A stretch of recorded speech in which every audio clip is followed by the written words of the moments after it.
Prions ensemble.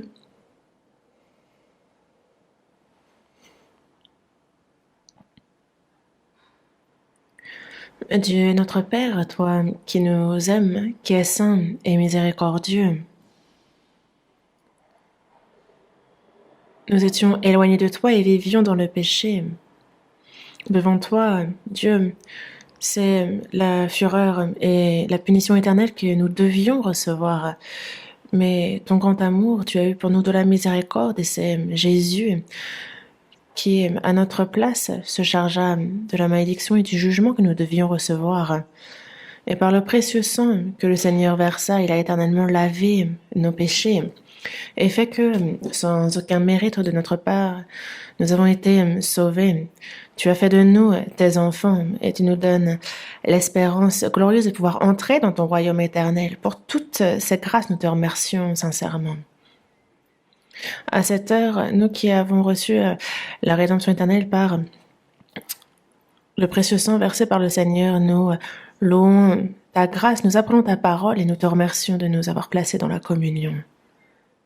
Avec la pandémie de la COVID-19, nous ne pouvons nous retrouver et c'est en divers lieux que nombreux sont ceux qui, à cette heure même, écoutent ta parole en ligne, sois avec eux, que ta parole, que ta volonté sainte les remplisse.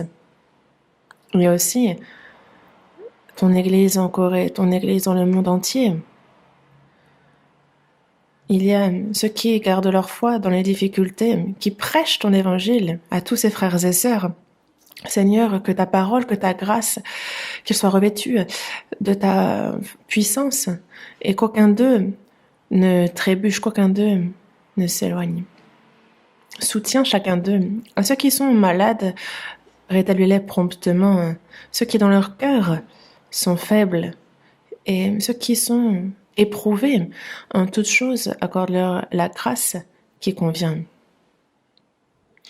En ton temps, tu nous donnes la parole dont nous avons besoin. Tu nous montres le chemin à suivre. Et à cette heure encore, Seigneur, fais-nous connaître la parole qu'il nous faut connaître. Comment, en tant que chrétiens, il nous faut agir. Enseigne-le nous. Que nous écoutions ta parole et que nous ne soyons pas des auditeurs oubliés, mais que cette parole, dans notre cœur et dans notre vie, nous puissions la pratiquer. Pour cela, donne-nous la force, le courage et la sagesse. Réveille-nous de tout cela. Et à cette heure, c'est dans le Saint-Esprit que nous confions toutes choses, lui qui nous guide. Nous avons prié en le Seigneur Jésus qui nous aime. Amen. Merci. Ouvrons la Bible. Évangile selon Matthieu, chapitre 5.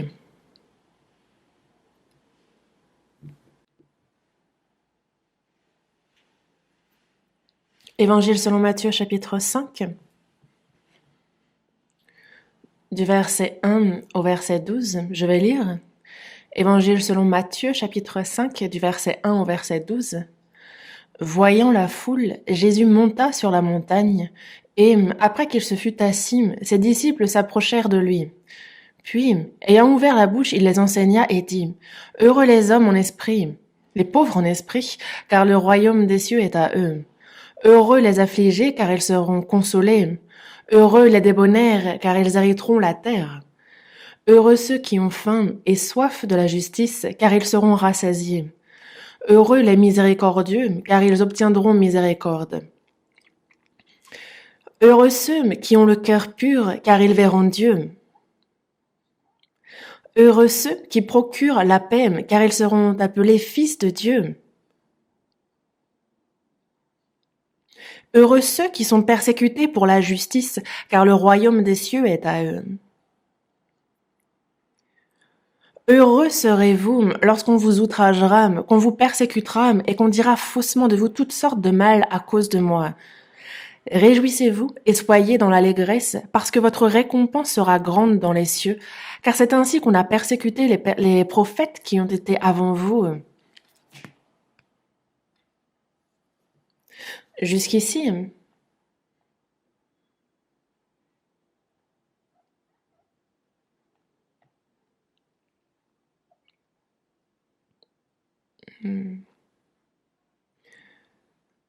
la pandémie de Covid-19 font souffrir physiquement, financièrement, un grand nombre de personnes. Un grand nombre sont dans la difficulté.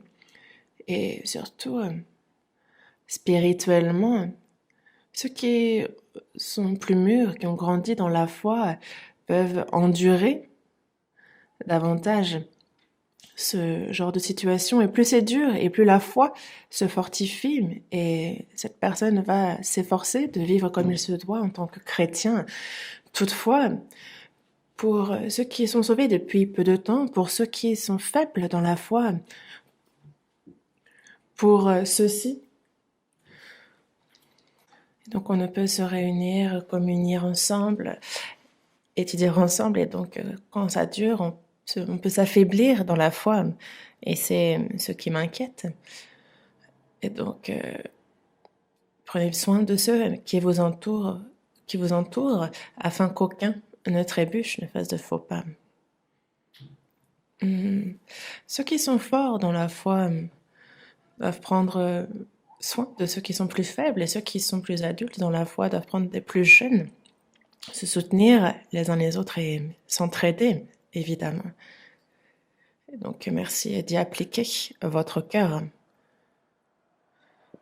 Le dimanche, nous continuons à étudier la parole que le Seigneur Jésus nous adresse dans Matthieu, chapitre 5, sur qui est l'homme heureux.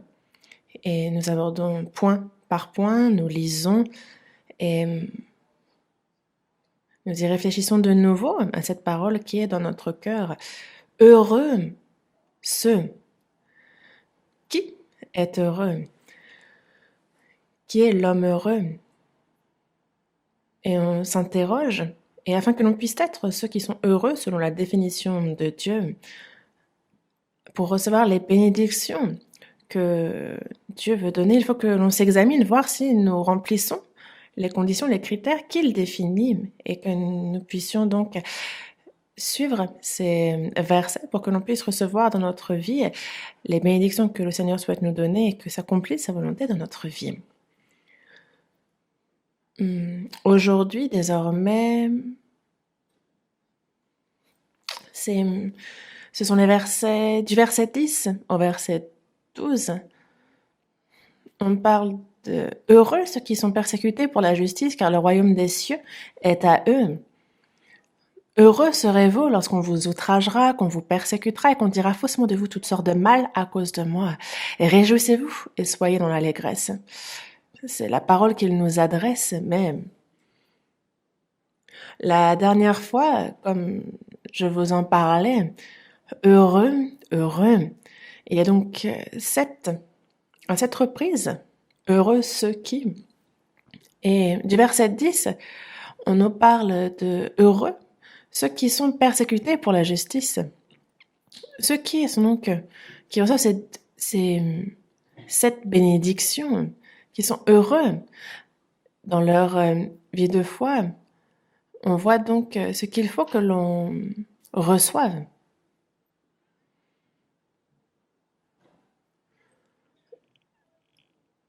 Les 7 bonheurs qui précèdent, c'est afin que on reçoive le salut, qu'on puisse vivre comme il se doit en tant que chrétien, qu'on entre dans son royaume, que chacun d'entre nous, il y a ce qui doit s'accomplir dans notre cœur. C'est de cela dont il nous parle. Désormais, heureux ceux qui sont persécutés pour la justice, que l'on soit persécuté pour le Seigneur, ça,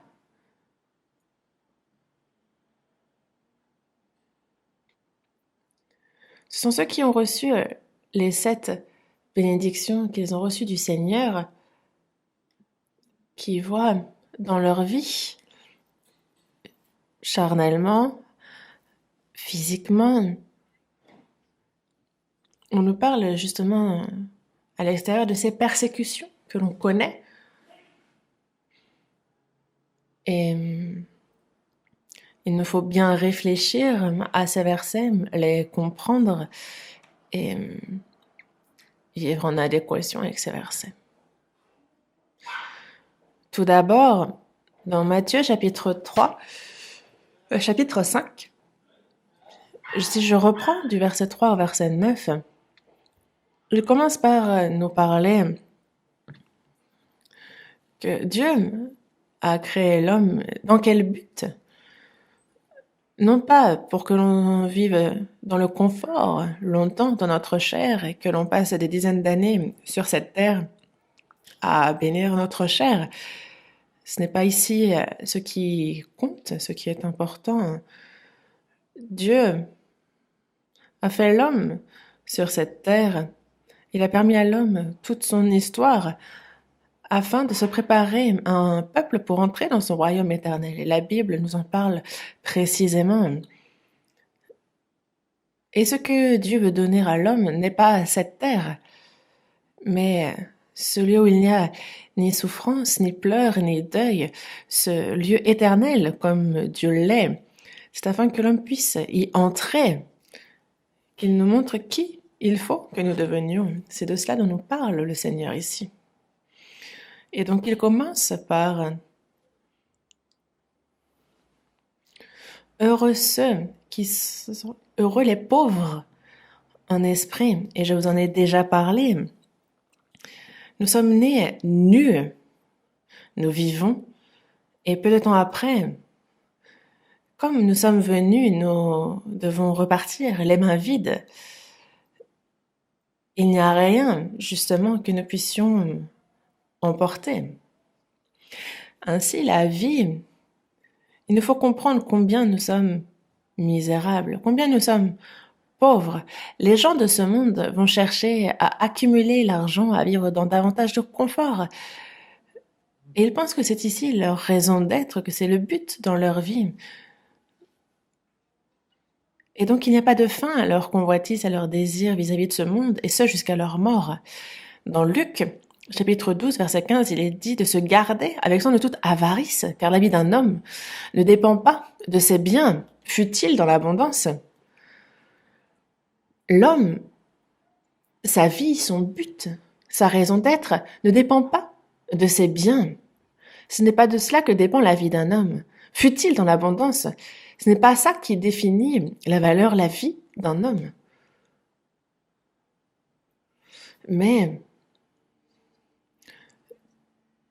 plus on est dans l'abondance et plus tout se passe bien dans ce monde, plus on s'éloigne de Dieu, vous le savez bien. Et c'est pour ça qu'il nous dit qu'il est plus facile à un chameau de passer par le trou d'une aiguille qu'à un riche d'entrer dans le royaume de Dieu.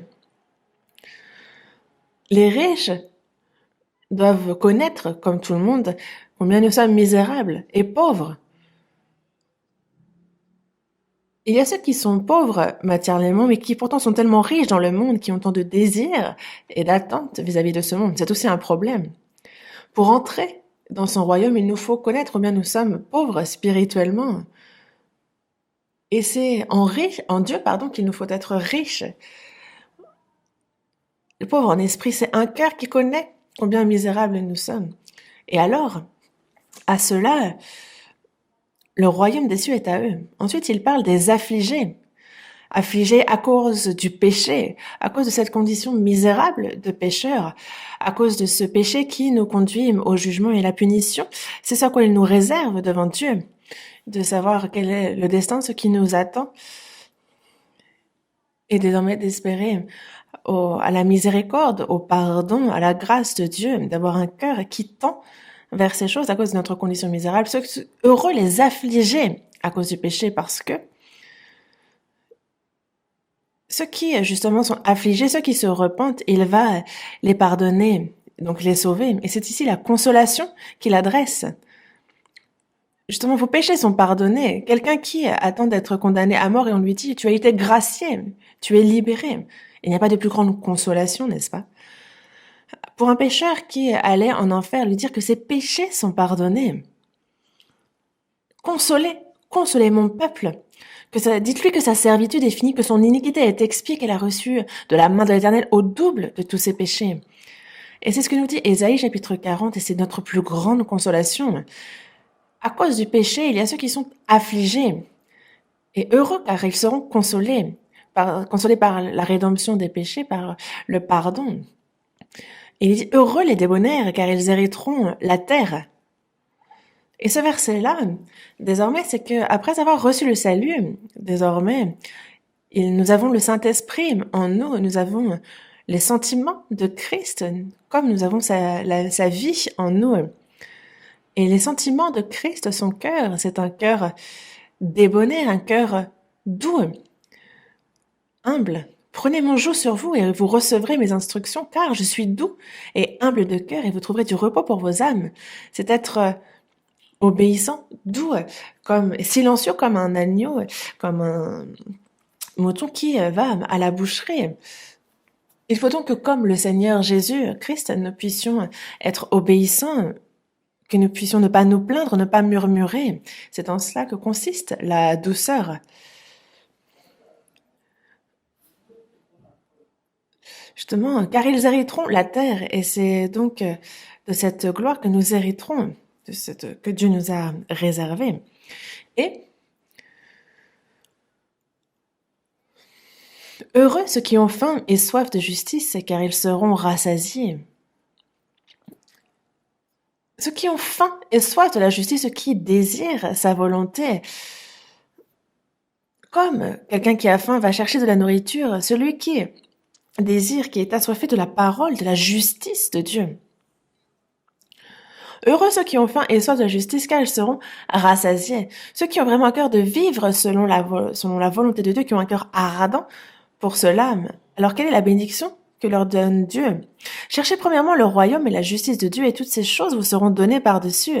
Ce n'est pas seulement les bénédictions spirituelles, mais il nous donne aussi tout ce dont notre corps a besoin. Et toutes ces choses vous seront données par-dessus. Heureux ceux qui ont faim et soif de justice, car ils seront rassasiés. C'est la promesse de Dieu, et quand on croit en cette promesse qu'il nous a faite, alors nous pouvons vivre en paix. Car lorsque nous vivons selon sa volonté, lorsque nous sommes obéissants, alors lui, il se charge du reste. Sachez-le. Une personne sauvée ne va pas seulement dans le royaume des cieux, elle vit par la foi sur cette terre aussi, croyant aux promesses de Dieu, car Dieu tient ses promesses, mais parce que l'homme n'y croit pas, alors ça rompt cette promesse. Et c'est l'incrédulité qui nous fait vivre dans la souffrance. Et aussi, heureux les miséricordieux, car ils obtiendront miséricorde. C'est par la miséricorde, par le grand amour de Dieu que nous sommes sauvés. Nous avons reçu de Dieu cette miséricorde. Et ceux qui ont reçu cette miséricorde, il faut qu'ils aient également de la miséricorde vis-à-vis des autres, vis-à-vis des âmes qui ne sont pas sauvées, vis-à-vis aussi de ceux qui peut-être me font du mal, les pardonner. Et lorsque l'on est miséricordieux, alors même moi, quand je fais des erreurs, alors il nous est bien dit, pardonne-nous nos offenses, comme nous aussi nous pardonnons à ceux qui nous ont offensés. Nous avons été pardonnés à notre salut, et il nous pardonne constamment dans notre vie après. Il a pour nous constamment de la miséricorde, et il faut donc que nous aussi on en ait. Et alors, même si nous commettons des erreurs, Dieu nous pardonne comme nous-mêmes nous pardonnons aussi à ceux qui nous ont offensés. Pourquoi? Parce que lorsque, justement, après notre salut, il faut que l'on continue à recevoir la miséricorde de Dieu, mais certains vont dire « Ah, je ne pourrai jamais lui pardonner. Jamais !» Ce n'est pas des paroles que l'on peut prononcer. Dieu, imaginez s'il avait dit « Bon, mais moi non plus, je ne me pardonnerai jamais. » Qu'est-ce que vous allez faire s'il vous dit ça? Nous avons bien plus à être pardonnés qu'à pardonner des hommes. Et c'est pour cela que heureux les miséricordieux, car ils obtiendront miséricorde. C'est très important. Et heureux les miséricordieux, car ils obtiendront miséricorde. Et heureux ceux qui ont le cœur pur, car ils verront Dieu. Par le Saint-Esprit, par la parole de Dieu, le Seigneur, chaque jour, nous purifie, nous sanctifie. Et c'est l'œuvre qu'il a entamée en nous. Quand on a reçu le salut, nous étions un tas de péchés, nous étions un pécheur sale. Mais après notre salut, chaque jour, il nous purifie. Je te le dis en vérité, tu ne sortiras pas là que je n'ai payé le dernier cadran, mais il nous sanctifie par la vérité. Sa parole est la vérité. Et donc c'est bien par cela qu'il, quand nous écoutons, quand nous obéissons, quand nous mémorisons, quand nous lisons la parole, alors c'est notre cœur et notre vie qui chaque jour se purifient davantage encore et encore. Et le Seigneur, quand il reviendra, il a dit que nous serons comme lui. Nous avons cette espérance. Et il est bien dit que heureux, justement, que celui qui a cette espérance, il se tient pur. Cette personne va abandonner, va s'éloigner, va rejeter le péché. Et petit à petit, c'est comme le Seigneur qu'elle va se purifier, qu'elle va chercher à se sanctifier comme le Seigneur. Et c'est une telle personne qui va voir ses yeux s'éclaircir et qui va désormais voir toute chose, toute œuvre de Dieu dans sa création, dans toute chose.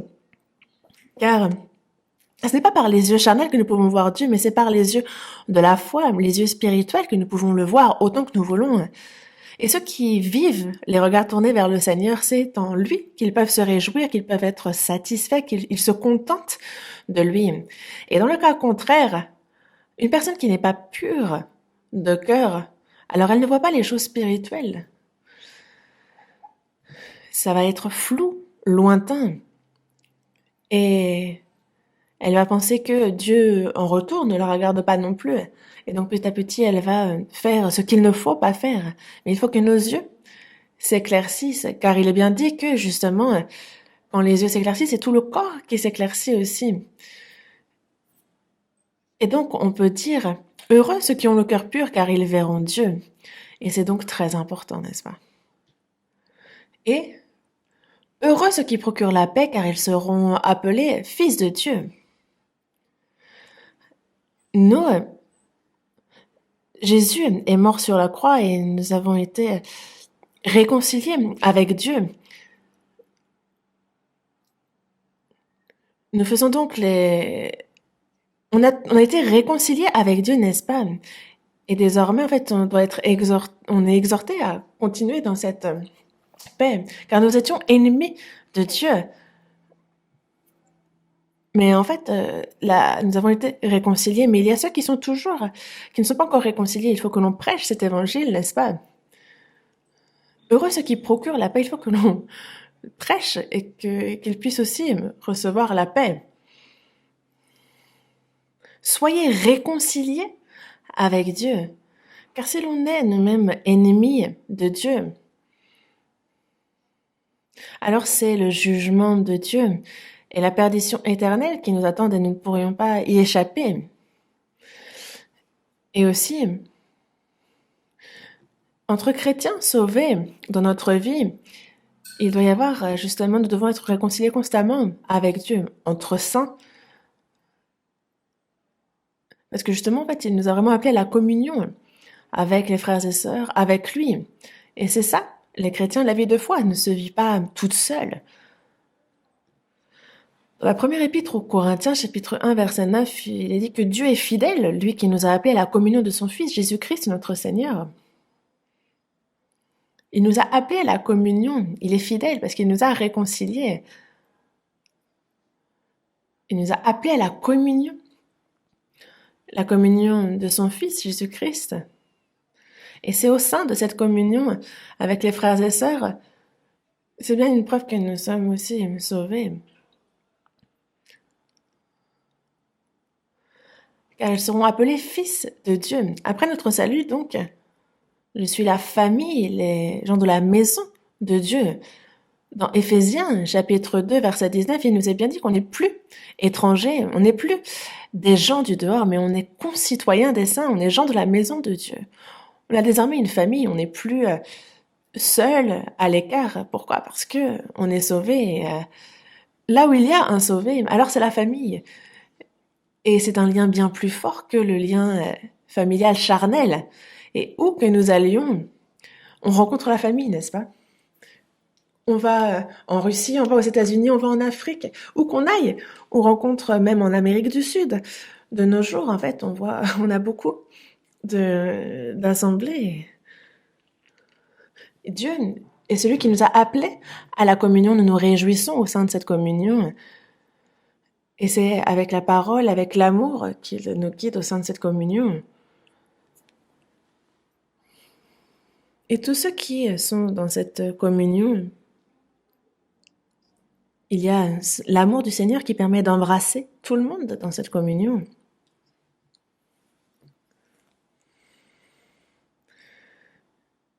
Et ils seront appelés fils de Dieu. Quand on regarde, il y a 7 bonheurs. On nous décrit l'homme heureux. Et pourquoi on nous dit... on l'appelle ça les 8 bénédictions. Mais en fait, quand on regarde le contenu, on est à 7. C'est un peu comme des marches dans un escalier. Et c'est ce qui s'accomplit dans notre cœur. Désormais, la 8e chose qu'aborde le Seigneur, c'est « Heureux ceux qui sont persécutés pour la justice, car le royaume des cieux est à eux. » Et donc une personne qui a reçu ces 7 bénédictions, on a les 7 heureux ceux qui...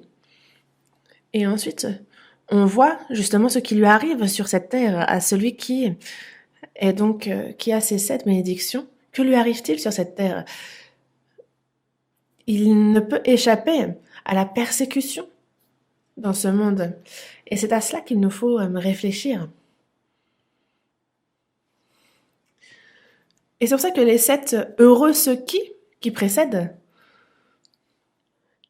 c'est un peu comme lorsqu'on entre dans une bonne école. Par exemple, quand on entre dans une bonne école, c'est un peu les qualifications pour intégrer telle ou telle université. C'est un peu pareil.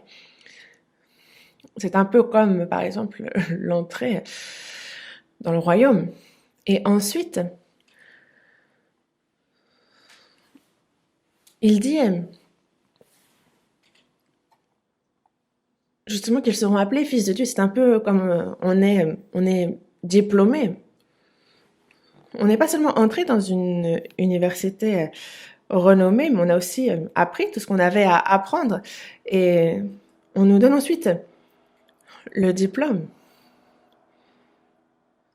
Et désormais, on est vraiment qualifié pour le ciel. Mais qu'arrive-t-il à cela? Les hommes, les chrétiens,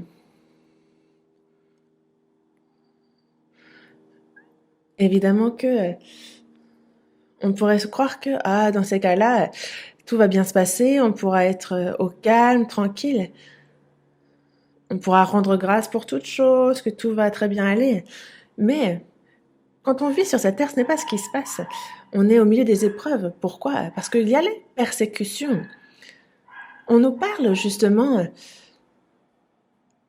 des persécutions que l'on reçoit, des épreuves, des tribulations. Sur cette terre, Jésus a emprunté le ventre d'une vierge durant 9 mois. Il est né à Bethléem.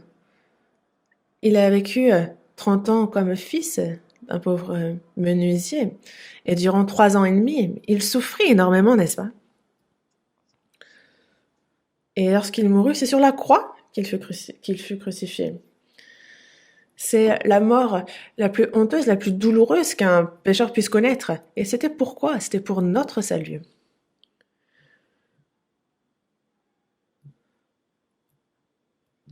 Mais désormais, ceux qui sont sauvés, les chrétiens désormais, c'est pour le Seigneur qu'ils souffrent. Dans Philippiens, il nous a bien dit que il nous a été fait la grâce par rapport à Christ, non seulement de croire en lui, mais encore de souffrir pour lui. La vie du chrétien, physiquement, c'est de la souffrance. Si quelqu'un veut venir après moi, qu'il renonce à lui-même, qu'il se charge de sa croix et qu'il me suive.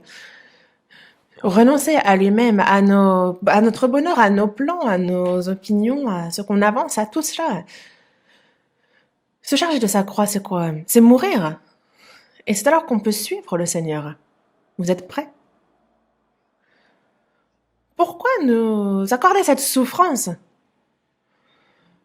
On se dit, tiens, sauvé, il faut désormais que tout nous réussisse, qu'on soit dans le confort. Mais c'est à travers les épreuves que nous apprenons sur le Seigneur. C'est à travers les souffrances que nous le prenons comme modèle, que nous le suivons et que petit à petit, notre personnalité même devient spirituelle, que justement Christ se forme en nous. C'est à travers les souffrances que nous sommes justement, que nous sommes fortifiés, que nous mûrissons, que nous devenons accomplis sur cette terre pour que l'on puisse qu'on puisse ôter, nous dévêtir de toutes les coquilles fausses. Il y a beaucoup de scories qui nous recouvrent. Et c'est comme un peu l'or, l'argent. Vous les mettez dans le feu et alors cela ôte les scories. Et il ne reste ensuite que de l'or pur, que de l'argent. Le fer lui-même, pour faire une arme puissante, on le met dans le feu, on l'en retire, on le frappe dessus, on le forge et c'est une fois qu'on a enlevé toutes les scories aussi du fer que cela permet d'avoir une arme puissante. Il faut pour cela traverser les souffrances, les épreuves, et c'est une très bonne chose. Si l'on n'aime pas les souffrances, alors on ne peut pas vivre sa vie de foi, car sinon la personne va vivre pour elle-même sur cette terre, pour sa chair, pour son confort, et sa vie n'aura aucune valeur. Je suis désolée, mais c'est une sorte de malédiction au final. Alors que pour la justice, pour le Seigneur, lorsque l'on est persécuté, lorsque l'on souffre, alors c'est vraiment un tas de bénédictions. Pourquoi? Parce que il nous a réservé de surprenantes bénédictions de Dieu après cela. Et c'est aussi à travers cela que on se rend compte qu'on suit bien le Seigneur. Heureux ceux qui sont persécutés pour la justice, car le royaume des cieux est à eux. Auparavant, il nous parle heureux les pauvres en esprit, car le royaume des cieux est à eux. Là, c'est différent entre entrer dans ce royaume et justement être accompli pour le posséder. Et c'est pour ça que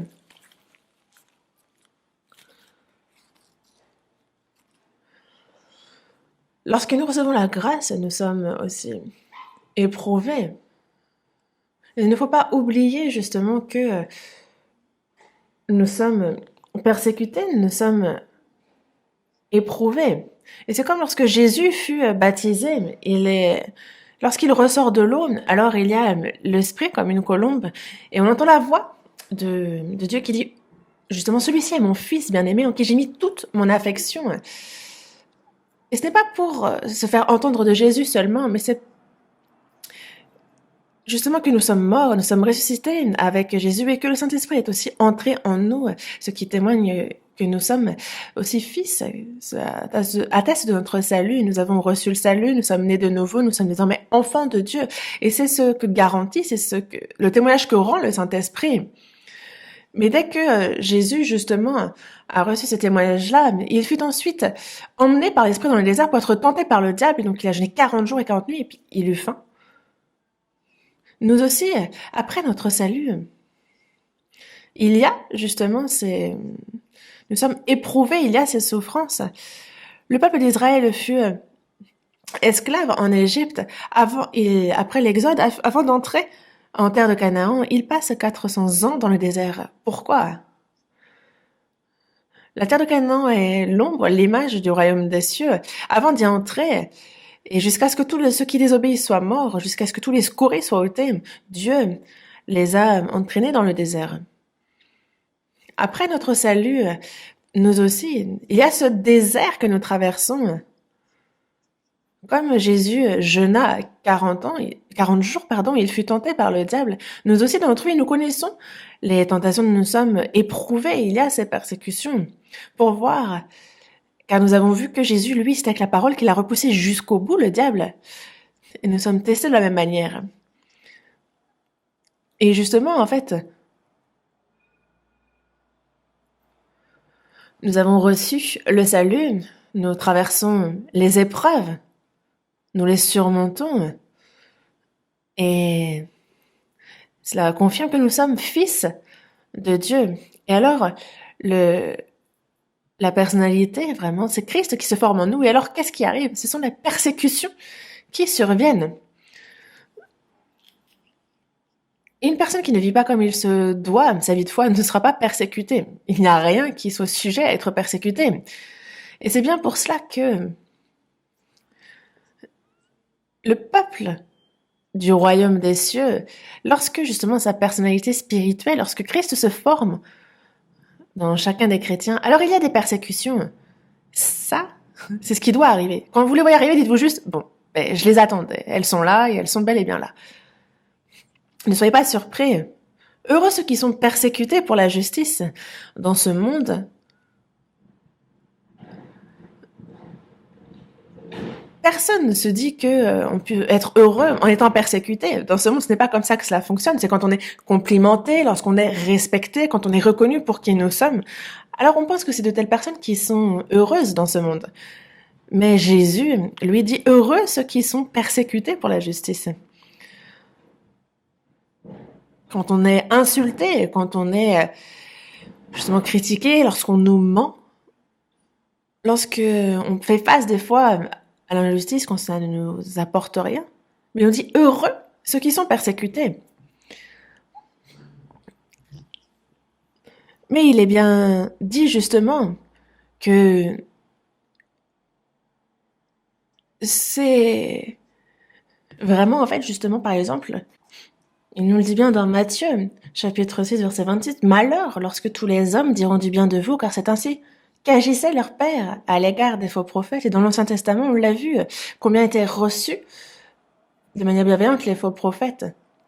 Alors que le prophète de Dieu, lui, justement, pointait du doigt, il leur montrait leurs péchés, alors personne n'appréciait. Au contraire. Ceux qui sont justes, qui sont gentils, évidemment qu'ils sont appréciés, qu'on les complimente, mais ce qui est surprenant, c'est que les chrétiens ne sont pas ainsi reçus. Il peut y avoir des compliments, mais l'on peut être aussi persécuté et haï, et c'est ce qui arrive bien plus souvent. Et c'est pour ça que dans la seconde épître à Timothée, chapitre 3, verset 12, il est dit que tous ceux qui veulent vivre pieusement en Jésus-Christ seront persécutés. Ceux qui veulent vivre pieusement en Jésus-Christ, ceux qui veulent vivre de manière pure, qui veulent suivre la volonté du Seigneur, seront persécutés. Pourquoi? Il y a beaucoup de personnes dans ce monde qui vivent à l'encontre même de la vérité. Et c'est comme ça que nous-mêmes nous vivions auparavant, n'est-ce pas? Mais les gens de ce monde, alors qu'il faut aimer, ils haïssent. Et à ceux qui procurent la paix, à ceux qui sont miséricordieux, ils vont au contraire justement chercher à tuer, à faire la guerre, à persécuter. C'est ainsi que tourne le monde. Tout est à l'envers, c'est sans dessus-dessous. Et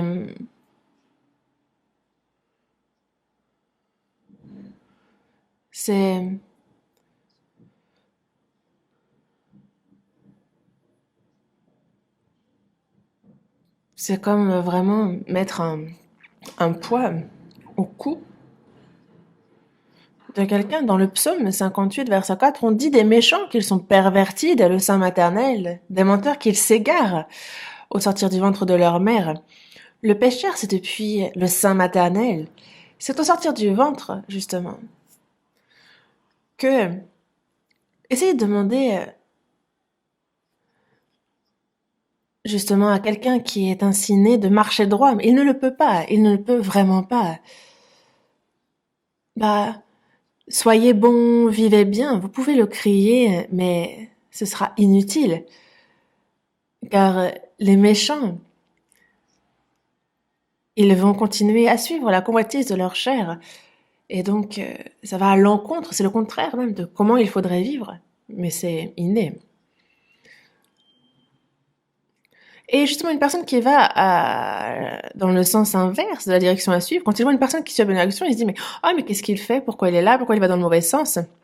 Et c'est de là que vient cette haine. Parce qu'il y a une différence, en fait. Parce qu'on est différent.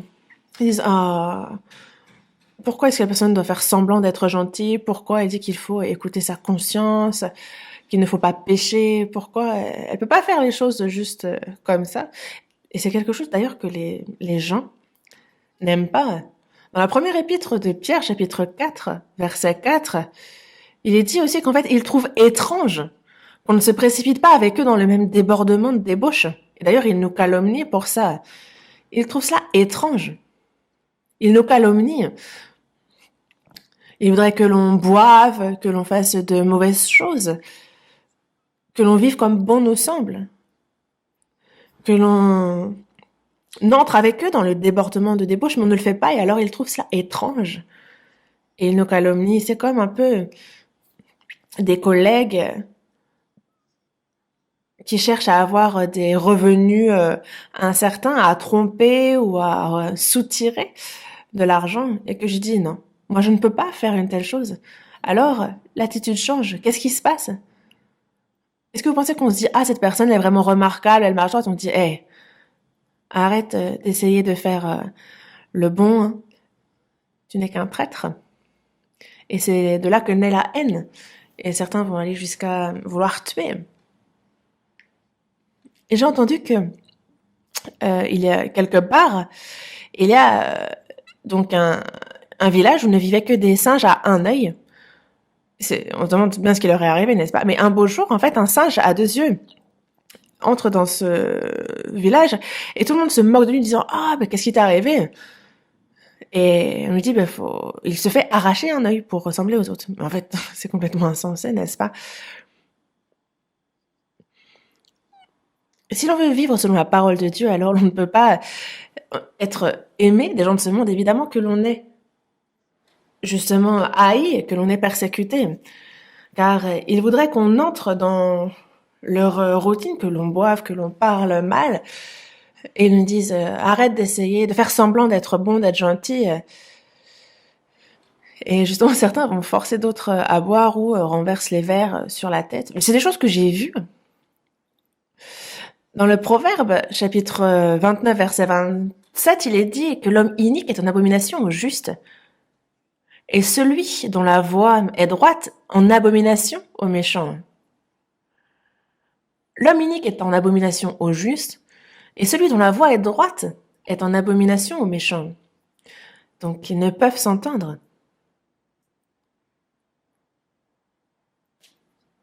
Dans Jean chapitre 3, verset 20, il est dit que quiconque fait le mal est la lumière et ne vient point à la lumière de peur que ses œuvres ne soient dévoilées.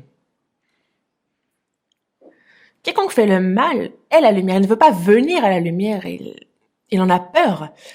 De peur que justement ses œuvres ne soient dévoilées. Et c'est pour cela que continuellement dans son cœur, c'est l'ombre, l'obscurité. Ils aiment se cacher et se trouver dans les coins pour pouvoir pécher tranquille. Dans Jean, dans Actes, on voit justement qu'il y a, dans le chapitre 17, on voit que les disciples descendent pour prêcher et qu'il y a des juifs qui n'ont pas cru. Et qu'on dit, c'est ceux qui n'ont pas cru, en fait, c'était un peu comme vraiment c'était des voyous, c'était vraiment un peu la mafia. Et ils ont donc suscité un soulèvement. Ils sont allés voir l'apôtre Paul et on criait justement, ah, ces gens, ils ont bouleversé le monde. Ils sont venus ici et Jason les a reçus. Et donc en fait, ils sont allés chez Jason qui avait reçu l'apôtre Paul et tout le monde, et sauf qu'ils étaient déjà partis, donc ils ont demandé en échange une somme. Donc Jason a donné la somme et c'est ainsi que s'est terminée l'histoire. Mais ils ont décrit justement ces gens comme étant ceux qui bouleversent le monde. Eux-mêmes vivent dans la débauche, ils vivent en prenant plaisir. Et eux qui disent vivre selon... En fait, on les reprend en leur disant est-ce que c'est bien la loi de Dieu que vous suivez, que vous êtes bien son peuple, etc. Et ils n'ont pas apprécié. Et ont voulu les faire mourir. Et c'est donc Ils se rebellent contre l'évangile, ils s'en prennent à l'évangile et c'est Satan qui œuvre en eux. Dieu guide par le Saint-Esprit dans la vérité et le diable cherche à justement les en détourner. Et dans la première épître de Jean, chapitre 3, verset 12, il est dit de ne pas ressembler à Caïn, qui était du malin et qui tua son frère. Caïn était du malin, en fait c'est le malin qui agissait en lui. Et il est devenu le premier meurtrier, n'est-ce pas, au monde. Et le diable maintenant tue les prophètes. Il a fait tuer le Fils de Dieu qu'il a envoyé sur cette terre. Il a fait tuer tous les apôtres, les disciples. Et encore maintenant, en fait, il cherche à tuer les chrétiens. Dans Galates, chapitre 4, versets 29 et 30, on voit que, alors, celui qui est né selon la chair persécuta celui qui était né selon l'esprit. Et ainsi en est-il encore maintenant. Car tu as Abel, Ismaël a frappé Isaac.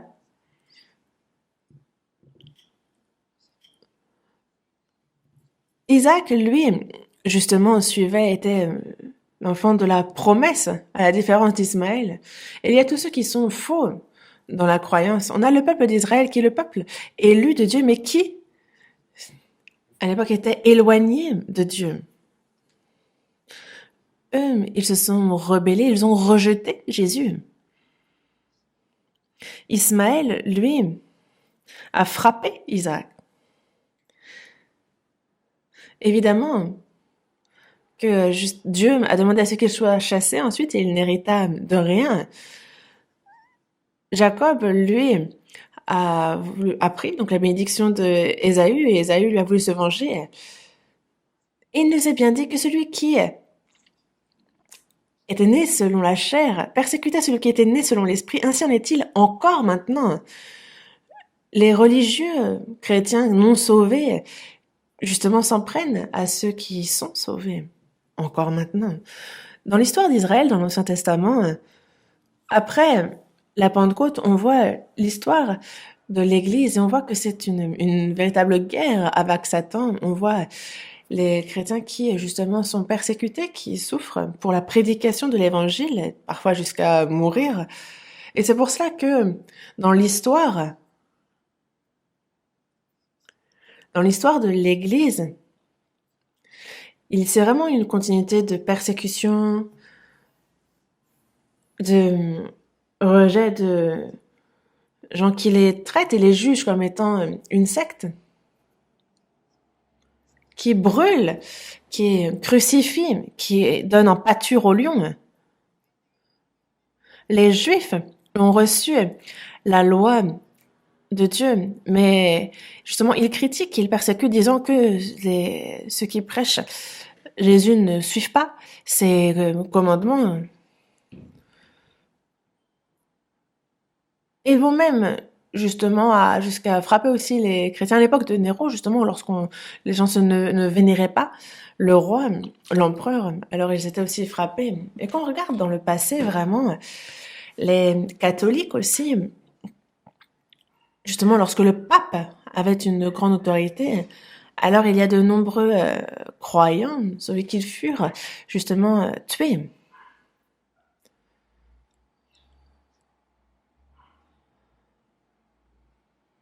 Car dès que l'on contredisait la doctrine enseignée par le pape, alors on était traité de secte.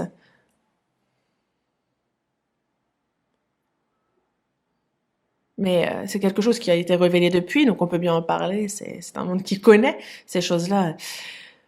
Mais tous les religieux protestants qui ne sont pas sauvés, tous ceux qui s'en prennent à la prédication de l'Évangile et qui critiquent l'Église de Dieu et ceux qui la composent, est-ce que vous réalisez à quel point justement il y a ces persécutions, combien il y a les épreuves? Et même si ce n'est pas forcément physiquement que l'on peut tuer telle ou telle personne, mais il y a des fois, c'est de manière plus discrète par la parole, par la persécution verbale.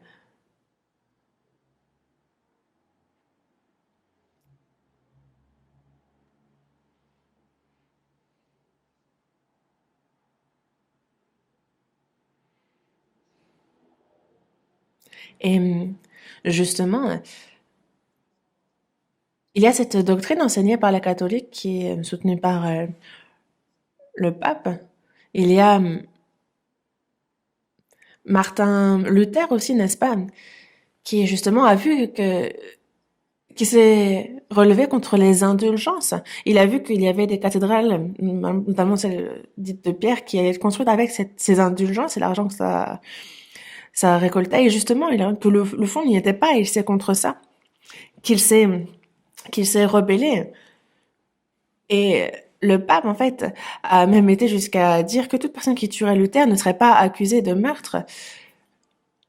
Et nombreux sont ceux qui ont essayé. Mais c'est Dieu qui a protégé Luther.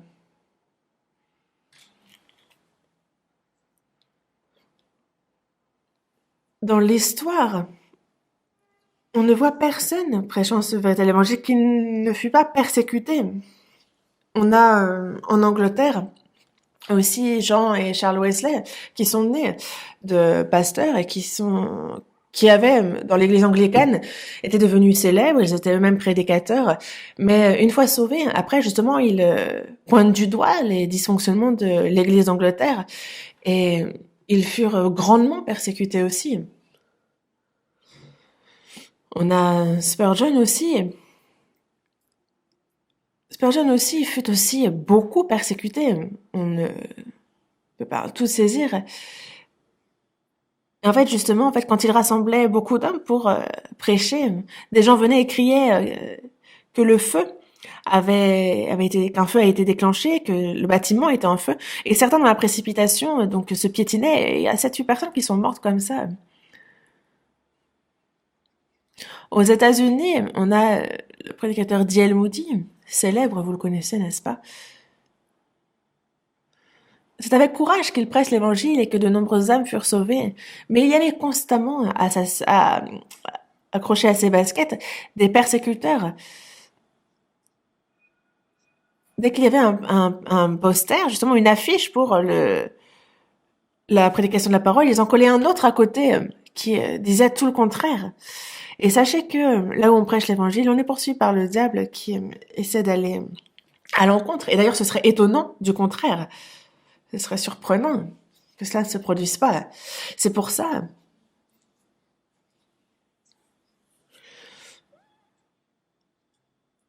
que justement, lorsque l'on prêche l'évangile, lorsque l'on veut vivre sur la parole de Dieu, alors nous sommes sujets à de nombreuses persécutions, nous sommes à des...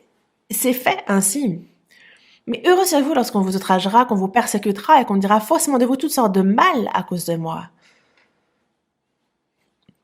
Les Juifs ont attrapé Jésus en disant de lui que il ne veut pas qu'on paie le tribut à César, il est en train de soulever les foules, il les tente et il se dit roi, il faut le tuer.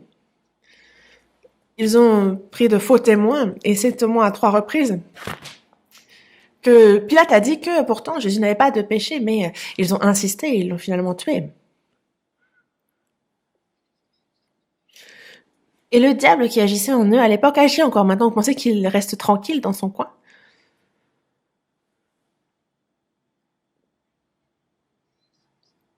Nous, dans ce monde, n'oubliez pas que c'est un monde qui a tué le Fils de Dieu, qui a tué Christ. Cette génération perverse et corrompue qui justement s'en prend aux sauvés, aux chrétiens, aux enfants de Dieu et qui les persécute. Ça, c'est quelque chose qu'il ne faut pas oublier. Matthieu, Évangile selon Matthieu chapitre 23. Évangile selon Matthieu chapitre 23, verset 34.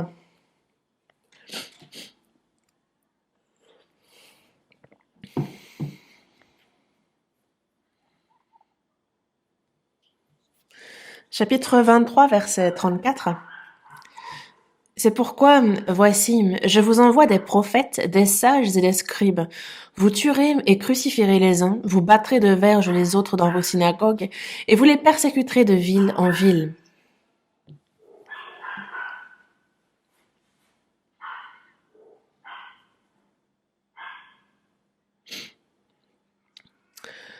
Dans la parole de Jésus, ici, il s'adresse justement aux religieux juifs disant, vous tuerez et crucifierez les uns, vous battrez de verges les autres dans vos synagogues et vous les persécuterez de ville en ville.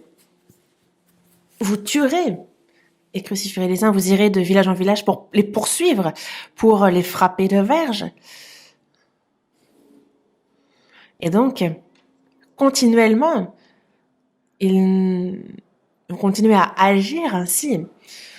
Nous croyons au Seigneur, nous le suivons, et nous-mêmes, nous sommes persécutés, nous souffrons. Et c'est normal, évidemment. Dans Jean chapitre 16, versets 2 et 3, Jésus dit que il arrivera un temps où ils agiront ainsi parce qu'ils n'ont connu ni le Père ni moi, et ils diront agir selon la volonté de Dieu, se disant le peuple élu de Dieu, le peuple choisi. Mais alors que diront les religieux, les docteurs de la loi? Eux, ils ont tué les prophètes, ils ont tué Jésus, et ils ont dit servir Dieu ainsi. Les catholiques, lorsqu'ils tuaient les chrétiens, ils disaient en faisant cela servir Dieu, que c'était sa volonté. Mais c'est se méprendre grandement.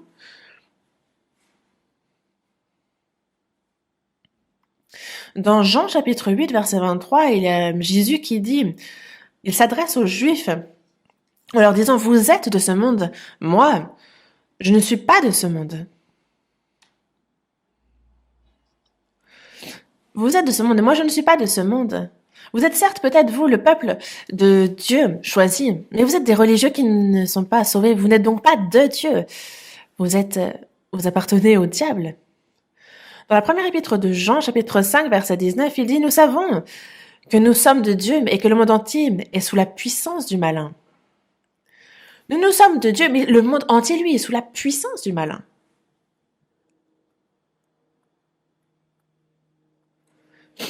Dans Jean chapitre 15, verset 18 aussi.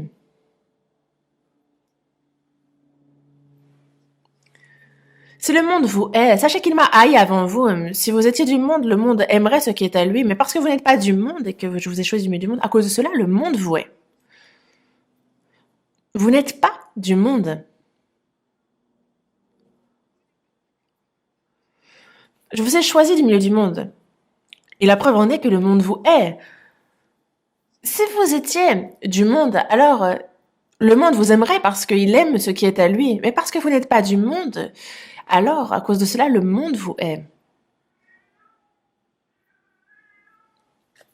Désormais, dans Jean, chapitre 17, verset 14 aussi, Jésus, dans la longue prière qu'il fait la veille de sa crucifixion, il dit « Je leur ai donné ta parole, et le monde les hait. Parce qu'ils ne sont pas du monde, comme moi, je ne suis pas du monde. »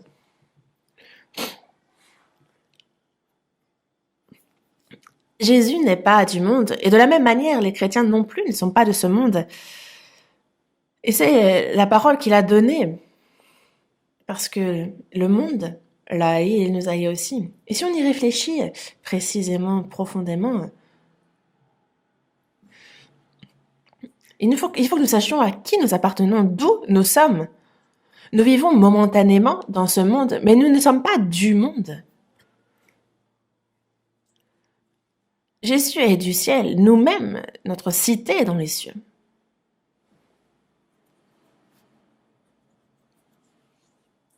Dans Jean chapitre 18, verset 25, Jésus, lorsqu'il est livré et attrapé, on a Simon-Pierre qui le suit en cachette. Et justement, en fait, les serviteurs, quand ils sont en train avec Pierre de se réchauffer auprès du feu, ils le voient et disent « Ah, toi aussi, n'es-tu pas de ses disciples ?» Savez-vous ce que le monde dit de nous? « Ah, mais toi aussi, n'es-tu pas de ses disciples ?» Et Pierre, c'était avant son salut, il le nia, il dit « Je n'en suis point. » Et nous, est-ce qu'il faut que l'on nie aussi? Non, il faut dire « Moi, je suis un de ses disciples. »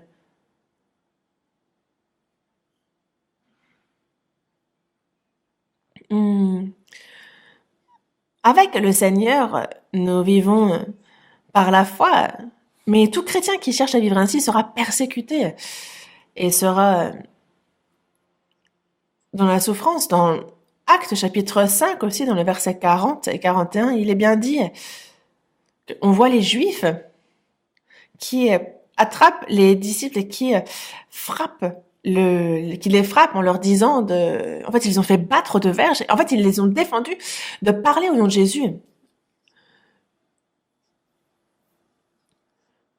Mais les apôtres, eux, se sont retirés et ils étaient joyeux d'avoir été jugés dignes de subir des outrages pour le nom de Jésus. Et ils n'ont pas cessé de prêcher Jésus, de prêcher son évangile. Ils étaient joyeux d'avoir été jugés dignes de subir des outrages pour le nom de Jésus. Il faut donc nous réjouir du fait que nous avons été jugés dignes d'être persécutés pour lui. Il faut rendre grâce pour ça. Ça montre bien que nous sommes du Seigneur, que nous ne sommes pas du monde.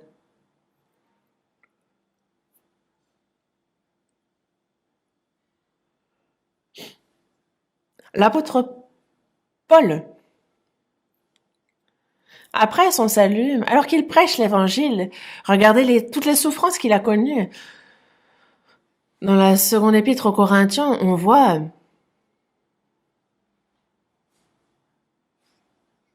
qu'il a été emprisonné plusieurs fois, qu'il a été frappé de verges de multiples fois, 40 coups moins 1, et donc 39 coups de verges.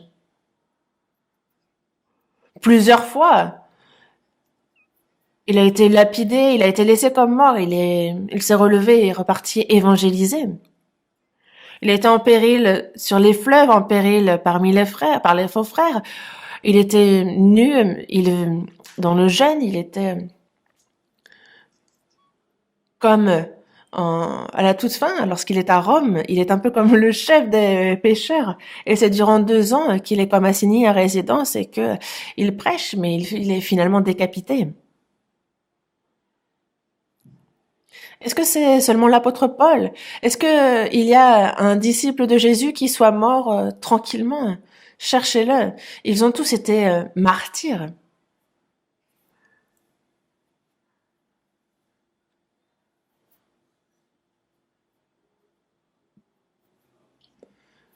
Voyons dans la première épître de Pierre, chapitre 1, verset 19. Première épître de Pierre, chapitre 2, verset 19. Première épître de Pierre, chapitre 2, verset 19.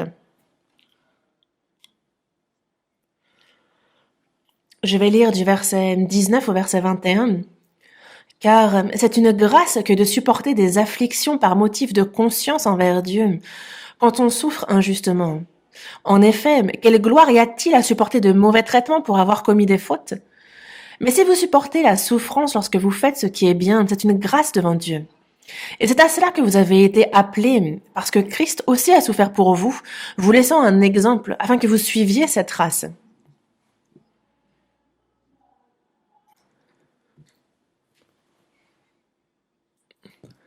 C'est une grâce que de supporter des afflictions pour motif de confiance envers Dieu. Si on souffre parce qu'on a commis une faute,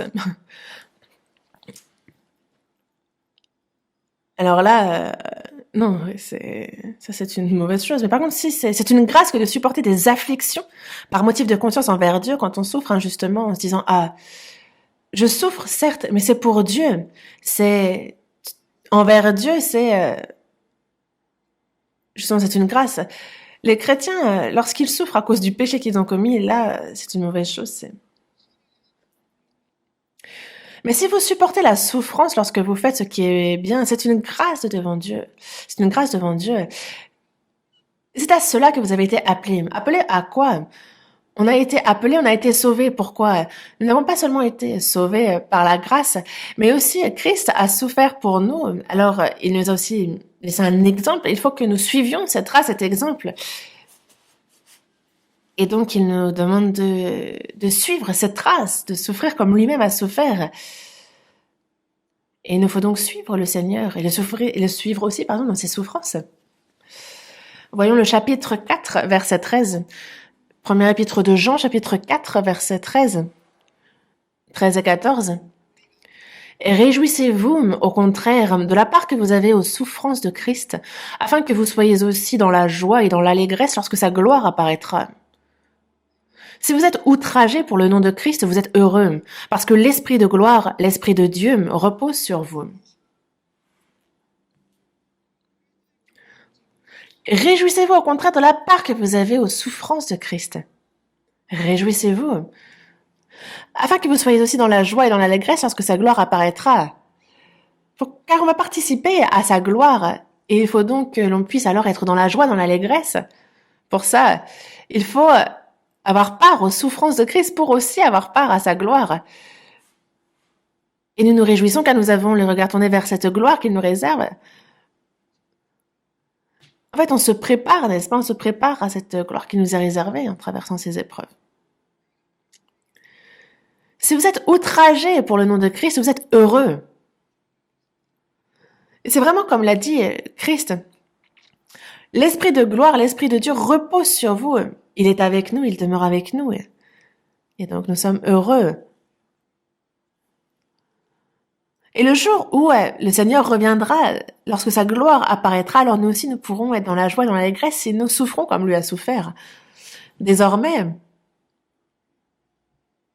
nous, chrétiens, on souffre, on est persécutés. Il faut juste s'y attendre, il faut juste soyez fermes, soyez prêts.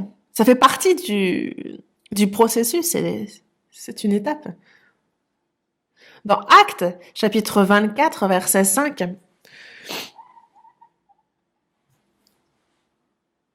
on voit que les Juifs, les sacrificateurs, les anciens ont cherché à tuer l'apôtre Paul. Ils ont été jusqu'à prendre un avocat pour le guider devant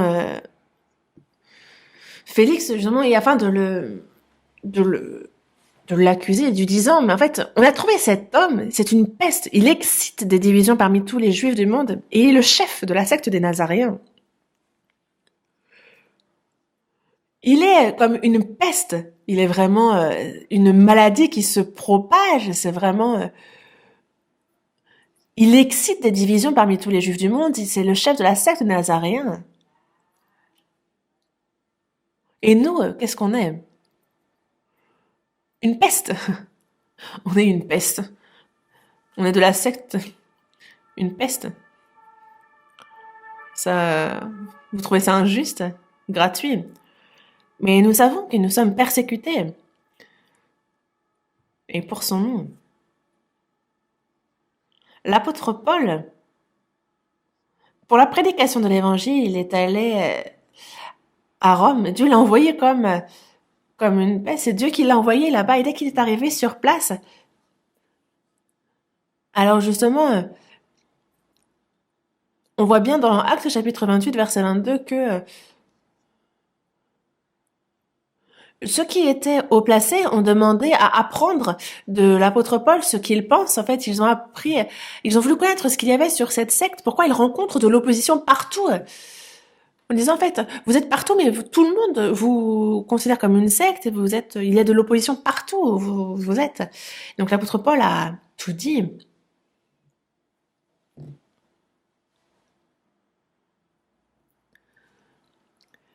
Et ne trouvez pas étonnant qu'il y ait des gens qui persécutent et qui soient contre cet évangile. Dès le départ, ils sont d'ailleurs. Ils peuvent avoir l'air ressemblants. On a l'impression que c'est le peuple de Dieu. Ils se disent eux-mêmes fils de Dieu. Mais c'est eux qui le disent. Imaginez si le diable se présentait comme sous sa vraie forme. Personne n'y croirait. Mais il vient, il se déguise comme un ange. Il vient avec un autre évangile, un autre esprit. Et justement, en fait, sachez que les diables les plus performants sont au sein même des soi-disant croyants. Et dans Philippiens, chapitre 1, verset 28, l'apôtre Paul s'adresse aux saints de Philippe en leur disant « Ne vous laissez aucunement effrayer par les adversaires, ce qui est pour eux une preuve de perdition, mais pour vous de salut. » Il ne faut pas être effrayé par les adversaires, ne vous inquiétez pas. Et nous, C'est pour l'évangile, c'est pour le nom de Christ que nous sommes persécutés, que nous souffrons, mais c'est en cela que consiste de suivre, de s'arrêter de sa croix et de suivre le Seigneur. Car nous savons que c'est une gloire éternelle qui nous sera réservée si on remplit bien ces conditions. En 1977, j'étais à Mokpo. J'y suis allée momentanément pour évangéliser. En fait, je pensais y aller pas longtemps. En fait, j'y suis restée 5 ans. Et à l'époque, il n'y avait pas une seule église sur place. Mais il s'est vraiment passé quelque chose de surprenant. À l'époque, je n'y suis pas allée pour édifier ou établir une église. C'était vraiment juste pour prêcher l'évangile.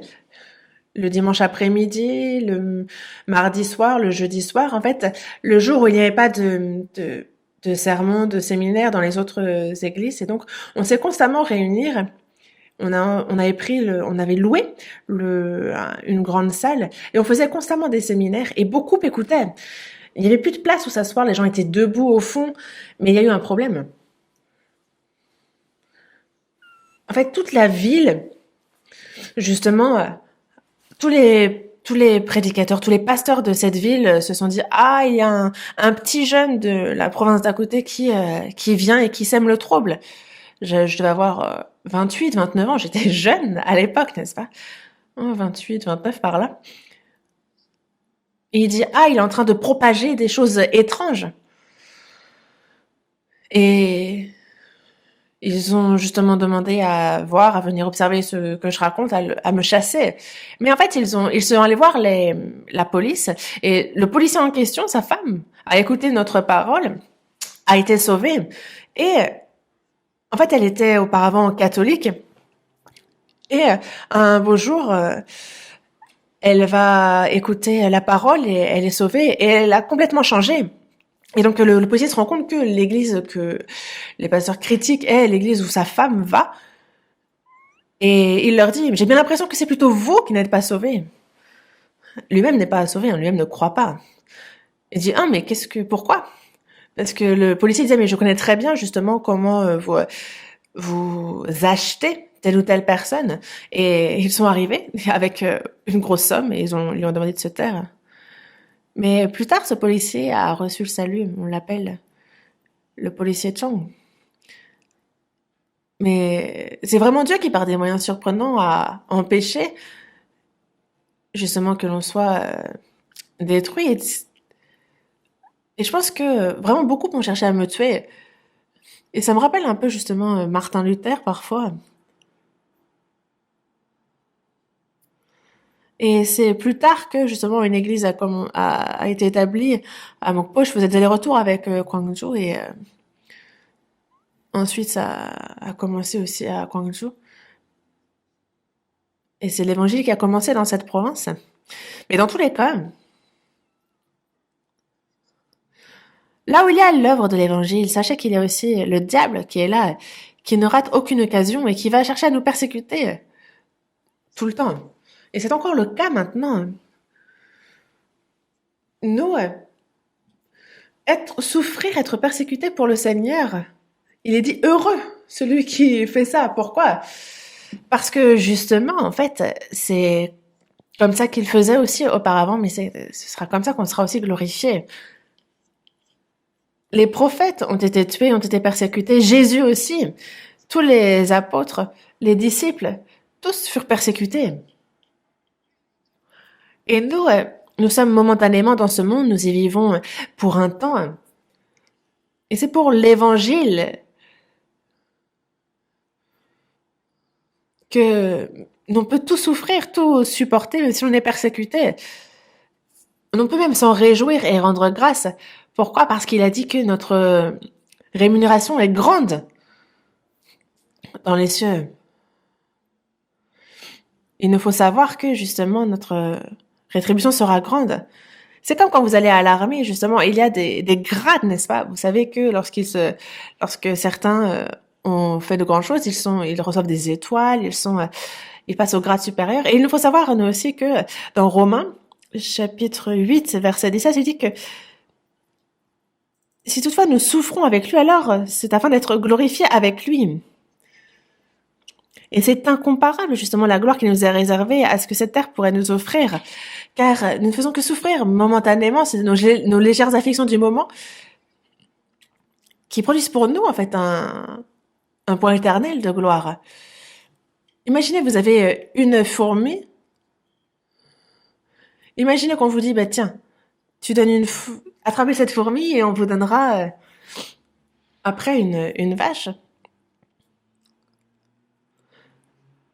Nous, en fait, en tous les cas, on est tout petit, n'est-ce pas? Nous ne savons pas quand est-ce que la chair va mourir.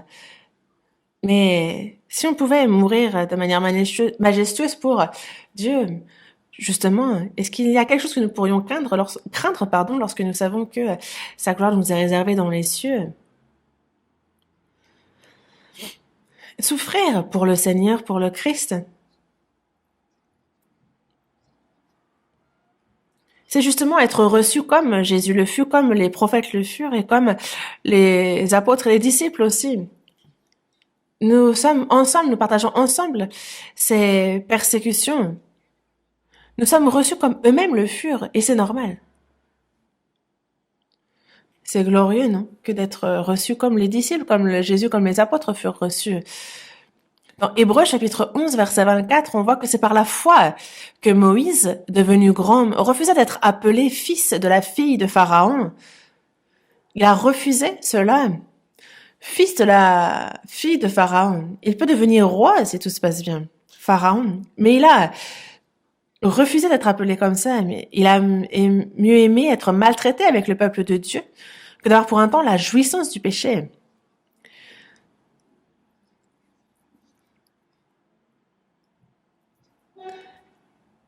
Et il a vécu, il y a de cela plus de 1500 ans, mais il est bien dit que il a mieux aimé être maltraité avec le peuple de Dieu que d'avoir pour un temps la jouissance du péché.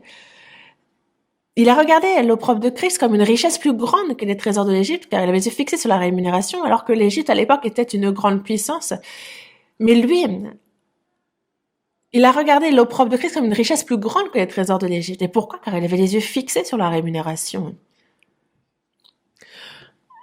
L'apôtre Paul aussi a bien dit, regardez toute chose comme une perte à cause de l'excellence de la connaissance de Jésus-Christ, son Seigneur. Il a renoncé à tout, il a regardé tout comme de la boue afin de gagner Christ, afin d'être glorifié avec Christ.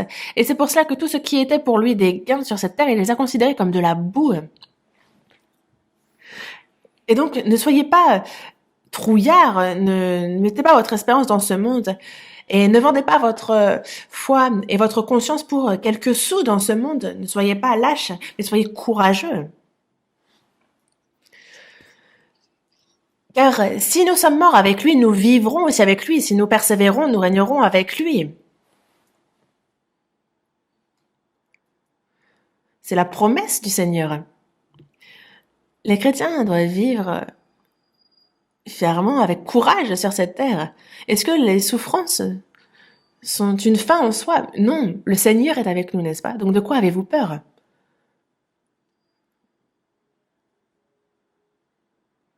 Et nous, la grâce que nous avons reçue, c'est la même grâce que l'on reçoit tous pour le salut, mais la gloire est différente pour chacun. Et plus nous souffrons et plus nous recevons une grande gloire. Dans Apocalypse, chapitre 22, verset 12, il dit « Voici, je viens bientôt, et ma rétribution est avec moi pour rendre à chacun selon ce qu'est son œuvre. » Pour rendre à chacun quoi? En fait, selon ce qu'on a souffert. Et c'est là notre rétribution. Dans la seconde épître aux Corinthiens, chapitre 4, versets 17 et 18, il est dit que nos légères afflictions du moment présent produisent pour nous, au-delà de toute mesure. En fait, c'était vraiment légères afflictions du moment. C'est momentané, c'est passager. Mais ça produit pour nous, au-delà de toute mesure, un poids éternel de gloire. Parce que nous regardons non point aux choses visibles, mais à celles qui sont invisibles, car les choses visibles sont passagères et les invisibles sont éternelles. Tout ce qui est dans ce monde qui est là momentanément et qui disparaîtra, ne vous attachez pas à ces choses-là. Le Seigneur peut revenir ce soir, il peut venir nous chercher même demain. Le fait que je vive sur cette terre, c'est parce qu'il y a quelque chose à faire, il y a un but à cela. Vivre pour le Seigneur, souffrir pour le Seigneur, aller jusqu'à mourir pour le Seigneur, alors ça c'est la plus grande des gloires que l'on peut recevoir. Il ne faut pas vivre comme en étant lâche, il faut être courageux. Si on est martyr, les gens s'imaginent quand on parle de martyr que c'est seulement les prédicateurs, les personnes particulières qui vivent cela. Non, l'apôtre Paul a dit au sein de Philippe, vous avez bien fait de prendre part à ma détresse. Il s'adresse au sein de Philippe et cela ne veut pas dire qu'ils ont été emprisonnés avec lui, ça ne veut pas dire qu'ils ont été frappés de verge avec lui, non. Mais c'est qu'ils avaient un seul et même cœur, qu'ils se sont sacrifiés avec lui, qu'ils étaient unis dans la détresse. Et vous avez bien fait de prendre part à ma détresse. Pourquoi? Parce qu'il y a justement dans l'au-delà cette promesse qui nous est faite de rétribution par l'Éternel. Et donc les chrétiens, même si l'on ne peut pas être martyr, il nous faut vivre avec un cœur de martyr. De vraiment nous prendre part à la détresse, à l'œuvre. La vie de foi, il nous faut la vivre, bien la vivre avec classe. Et les souffrances, les persécutions dont nous souffrons, il ne faut pas trouver cela étrange que nous n'y soyons sujets, mais il faut que on s'en réjouisse, il ne faut pas que l'on craigne, au contraire, que l'on soit dans la joie. Dieu veut nous donner à travers cela une gloire bien plus grande et c'est pour ça qu'il nous accorde ces souffrances. Le Seigneur aussi souffrit et puis est entré dans la gloire.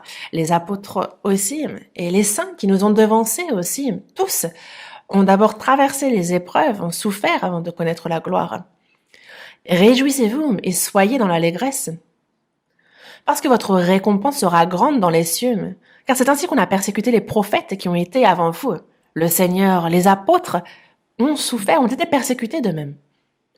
Et c'est pour cela que nous, il y a cette gloire que le Seigneur Jésus nous donnera, cette récompense grande. Et c'est sur cela que nous portons nos regards et que nous pouvons vivre pour le Seigneur avec courage. Et quelles que soient les persécutions, les épreuves auxquelles nous faisons face, comme Martin Luther l'a dit, que ce soit la famille, que ce soit la vie, que ce soit les biens, en quoi cela m'intéresse? Moi, j'ai le Seigneur. Il dit, prenez tout ce que vous avez ici et moi, ma rétribution est dans les cieux. Nous, chrétiens, nous sommes des gens remarquables. Nous suivons le Seigneur et nous participons justement aux persécutions que les saints souffrent aussi. Et nous espérons, nous désirons cette rétribution après. Et plus nous avons de persécutions, et plus nous sentons que nous sommes proches du Seigneur, que nous pouvons être braves et courageux. Prions ensemble. Dieu notre Père, toi qui es miséricordieux, Dieu, en cette fin des temps que tu as fixée, cette fin de l'histoire, tu nous as sauvés. Et que notre fin de vie puisse être vécue seulement pour ton royaume, pour ta gloire. Merci. Tu nous parles justement de cet heureux, ceux qui sont persécutés pour ton nom, ceux qui justement sont insultés, sont persécutés. Tu nous as dit heureux lorsque cela nous arrive. Et c'est ce à quoi nous avons réfléchi ensemble aujourd'hui. Seigneur, tu nous as sauvés. Et dans le reste de notre vie, Seigneur, que ce soit pour toi seulement, pour ton évangile, que nous puissions vivre en obéissant, en souffrant, en étant persécutés. Mais Seigneur, tu nous aides dans tout cela. Merci. Dans notre cœur, que notre foi, une foi qui se confie davantage en toi, donne-nous davantage de courage pour que dans le reste de notre vie, nous puissions te suivre, même dans tes souffrances, et que ce soit pour ton évangile seulement, pour ta gloire, que nous puissions vivre. Garde-nous et guide-nous pour cela, et que aucun parmi nous ne quitte ce troupeau saint, même momentanément, que l'on ne soit pas lâche, ne serait même qu'un instant, que notre cœur ne s'affaiblisse pas. Seigneur, que nous puissions, en tant que tes disciples, vivre comme il se doit dans notre vie, et que, face à ta gloire, lorsque tu apparaîtras, nous ne soyons pas honteux. Nous nous confions en toi pour cela. Et nous te confions toutes choses, Seigneur. Nous avons prié au nom du Seigneur Jésus. Amen.